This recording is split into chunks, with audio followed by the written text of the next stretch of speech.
ፈተናዬ ቢበዛብኝም የሐዘኔ ማብቂያው ቢረግም አምላክ ባንተ ታሪክ ይሆናል።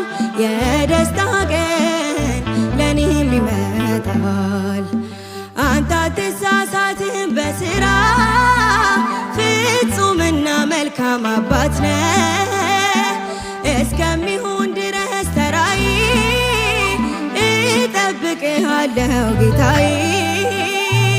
የተሻለ ነገር አስብህልኝ ነው ፈተናው የበዛው።